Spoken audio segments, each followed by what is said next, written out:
வணக்கம், இது உங்கள் கல்வி கதிர். இன்று நாம் பார்க்க போகிற தலைப்பு Pgtrb எக்ஸாம் 2021 தேர்வை வெல்ல நீங்கள் தயாராகி விட்டீர்களா என்று பார்க்க போகிறோம். ஃப்ரெண்ட்ஸ், நீங்கள் கல்வி கதிர் சேனலுக்கு புதியவராக இருந்தால் சேனலை சப்ஸ்கிரைப் பண்ணிக்கோங்க. நோட்டிஃபிகேஷன்ஸில் ஆல் பட்டனை கிளிக் பண்ணிக்கோங்க. மேலும் வீடியோக்கள் பிடித்திருந்தால் லைக் பண்ணுங்கள், கமெண்ட் பண்ணுங்கள், உங்கள் ஃப்ரெண்ட்ஸுக்கு ஷேர் பண்ணுங்கள். அப்போ தான் நம்ம தகவல் எல்லோருக்கும் போய் சேரும். ஓகே, வீடியோ பார்க்கலாம். வருங்கால முதுகலை பட்டதாரி ஆசிரியராக வரவிருக்கும் நண்பர்களே, நீங்கள் தேர்வு வெல்ல தயாராகி விட்டீங்களா என்பது தான் இன்றைய தலைப்பு. இதில் உங்கள் பாடத்துக்கு அனைத்து வகையான பாடத்திற்கும் ஒரு நல்ல ஸ்டடி பிளான், அதோட ஒரு சில ட்ரிக்ஸ்கள்லாம் இருக்குது. நீங்கள் எடுத்து வைக்கக்கூடிய ஒரு சின்ன சின்ன படிக்கட்டுகள் கூட ஒரு நல்ல வெற்றி படிக்கட்டுகளாக மாறும். நீங்கள் அதனால் இந்த வீடியோவை பாருங்கள். முதல்ல இந்த Pgtrb எழுதக்கூடிய நண்பர்கள் அனைவரும் டிஆர்பி வெப்சைட்டில் போய் சிலபஸை எடுத்து வைத்துக்கொள்ளுங்க. நிறைய பேர்கிட்ட இருக்கும், இல்லாதவங்க எடுத்து வச்சுக்கோங்க. 2018-19 வெப்சைட்டில் சிலபஸ் இருக்குது. அதில் உங்கள் சப்ஜெக்ட் வைஸாக எடுத்து வச்சுக்கோங்க. இந்த சப்ஜெக்ட் பகுதியிலிருந்து நமக்கு 110 மதிப்பெண்கள் வருது. அதனால் அதற்கான நம்ம அதிகமாக தயார் பண்ண வேண்டிய சூழ்நிலை இருக்குது. இதில் பார்த்தீங்கன்னா நம்ம அனைத்து பாடங்களுக்கும் தமிழ் பாடத்திற்கு கிட்டத்தட்ட 11 யூனிட்டுகள் இருக்குது. 11 பிரிவுகள் இருக்குது.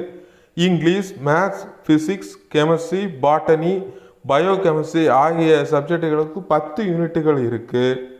எக்கனாமிக்ஸ் பாடத்துக்கு பார்த்தீங்கன்னா 19 யூனிட்டுகள் இருக்குது. Commerce, Indian culture, home science, microbiology இதுக்கு 20 யூனிட்ஸ் இருக்குது. இப்போது நாம் என்ன செய்ய போகிறோன்னா, நாம் படிக்கிறதுக்கு வசதியாக நம்ம 10 யூனிட்ஸாக பிரிச்சுக்கிடணும். அப்படி பிரித்தாதான் நமக்கு படிக்க முடியும். தமிழுக்கு 11 யூனிட் இருக்கிறனால அதில் 2 எளிய யூனிட்டுகளை ஒரு யூனிட்டாக பிடிச்சி வச்சுக்கிடணும். மற்ற அறிவியல் பாடங்களில் பிரச்சனை இல்லை, 10 யூனிட் தான் இருக்குது. அது 10மே நமக்கு தனியாக பிரித்து வச்சுக்கலாம். அதில் ஃபிசிக்ஸில் பார்த்தீங்கன்னா ஒரு 9வது யூனிட் ரொம்ப பெரிய யூனிட்டாக இருக்குது. ஆங்கிலத்தையும் பொறுத்தவரை லாங்குவேஜ் லிங்குவிஸ்டிக்ஸ் கொஞ்சம் பெரிய யூனிட் மாதிரி நமக்கு தெரியும். மற்ற எல்லாம் ஓரளவுக்கு இதாக இருக்கும். மற்றும் எக்கனாமிக்ஸ் பாடத்தில் 19 யூனிட் இருக்குது. அதை 2 யூனிட்டை ஒரு செட்டாக நம்ம பிரித்து வைத்துக்கொள்ளணும். மைக்ரோபயாலஜியும் அதே மாதிரி தான். 20 unit microbiology, home science, Indian culture, காமர்ஸில் 20 யூனிட்டை நம்ம ஒரு 10 பிரிவுகளாக ஒரு தொகுப்பில் பிரித்து வைத்துக்கிடணும்.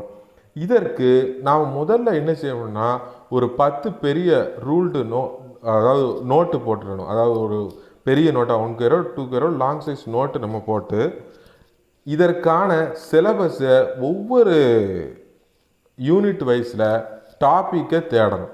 அந்த டாபிக் வைஸ் நம்ம தேடும் பொழுது, அதாவது கிடைச்சது எல்லாத்தையும் எழுதக்கூடாது. அந்த டாப்பிக்கில் என்னது இருக்கோ அதற்கு உள்ள பாடப்பொருளை மட்டும்தான் நாம் எழுத வேண்டும்.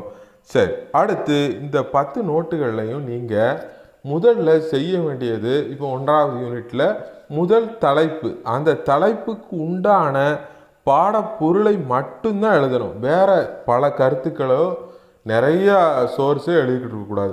சிலபஸில் என்ன டாபிக் இருக்கோ அதுதான். இப்போ இங்கிலீஷை பொறுத்தவரையில் நிறையா ஒர்க்கு, ட்ராமா அதெல்லாம் இருக்கும். ட்ராமா, ப்ளே, மற்றபடி கிரிட்டிசிசம்னா அந்த ஒரு பர்டிகுலர் ஒரு அரிஸ்டாட்டிலோட போய்டிக்ஸ் இந்த மாதிரி பர்டிகுலர் இருக்கும். அதை மட்டும்தான் படிக்கணும். ஒர்க்குனாலும் அந்த ஒர்க்கை மட்டும்தான் ஃபுல்லாக நம்ம டீட்டெயிலாக படிக்கணும். நான் டீட்டெயில்னு கொடுத்துருந்தாலும் நம்ம டீட்டெயிலாக தான் படிக்கணும். ஏன்னா காம்படிட்டிவ் எக்ஸாமில் அப்போ தான் நம்ம வின் பண்ண முடியும். அதே மாதிரி மேத்ஸில் தியரம் அப்படின்னு கொடுத்தா அந்த தியரத்தை மட்டும்தான் பார்க்கணும். வேறு அந்த என்ன தியரம் அது மட்டும் தான், மற்ற பொருளை விட்டுறணும். அதே மாதிரி ஃபிசிக்ஸ், கெமிஸ்ட்ரியில் ஒரு சில லாஸு, எஃபெக்ட்டு அதெல்லாம் கொடுத்துருப்பாங்க. அந்த பர்டிகுலர் டாப்பிக்கை மட்டும்தான் பார்க்கணும். தேவையில்லாமல் ப்ராடாக நம்ம போய் பார்த்துக்கிட்டு கூடாது. சரி, இந்த சிலபஸில் இருந்து யூனிட்டில் ஒவ்வொரு டாபிக் வைஸ் டீட்டெயில்ஸ் எந்தெந்த புக்கில் இருந்து எடுக்கலாம் அப்படின்னு பார்ப்போம்.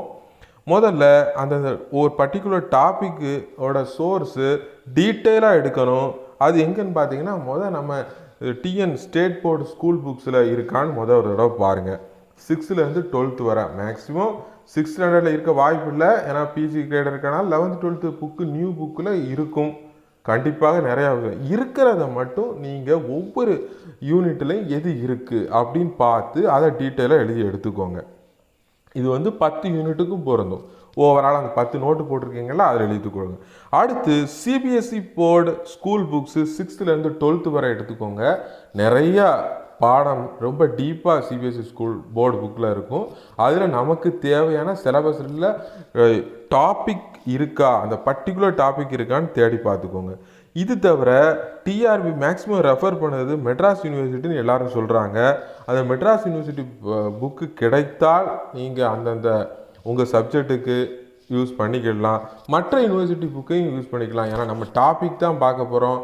அதனால கிடைத்தால் வாய்ப்பை பயன்படுத்திக்கோங்க. இல்லாட்டி மற்ற யூனிவர்சிட்டியில் உள்ள புக்கையும் யூஸ் பண்ணிக்கோங்க. மற்றபடி உங்கள் யூஜி பிஜி கலெக்ஷன்ஸ்லாம் இருக்கும். அதுலேயும் நம்ம டாபிக் இருக்கான்னு பார்த்து அந்த யூனிட்டில் அந்த டாப்பிக்கை மட்டும் எடுங்க. வேறு அதிகமான கருத்துக்களை தேவை உள்ளதை சிலபஸில் உள்ள மெட்டீரியல் உள்ளதை எடுத்துக்கிடாதீங்க. ஆனால் அந்த ஒவ்வொரு டாப்பிக்கையும் ரொம்ப டீட்டெயிலாக இருக்கணும். மேலும் லைப்ரரியில் சென்ட்ரல் லைப்ரரி, டிஸ்ட்ரிக்ட் சென்ட்ரல் லைப்ரரியில் நிறைய வகையான புக் இருக்கும். அதையும் நீங்கள் கலெக்ட் பண்ணிக்கலாம். சரி, இதே இல்லாத உங்கள் மொபைல் இருக்குது. மொபைல் மூலமாக வெப்சைட்டில் நிறைய அந்த சயின்ஸ், இங்கிலீஷ், ப்ளே, ஒர்க்கு எல்லாமே கிடைக்கும் இப்போ உள்ள காலத்தில். அதுலேயும் டீட்டெயிலாக படிச்சுக்கோங்க. தேவையில்லாததை ஒமிட் பண்ணுங்கள். மேலும் கடைசியாக நிறைய யூடியூப்பில் நம்ம இன்டர்நேஷ்னல் லெவலில் ஒரு சில இதெல்லாம் நல்ல விளக்கமாக சொல்கிறாங்க. அது நீங்கள் சைடில் குறித்து வைத்துக்கொள்ளுங்க. எந்த யூடியூப் சேனலில் எது கிடைக்குன்னு அது பின்னாடி உங்களை படிச்சுட்டு ஒரு தடவை மெமரி பண்ண, ரிவைஸ் பண்ண இருக்கும். ஆனால் எல்லாமே இது கிடைத்து விடும் சொல்ல முடியாது.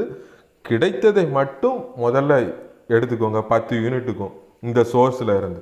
அதுக்கு அடுத்து நாம் தேட ஆரம்பிப்போம்.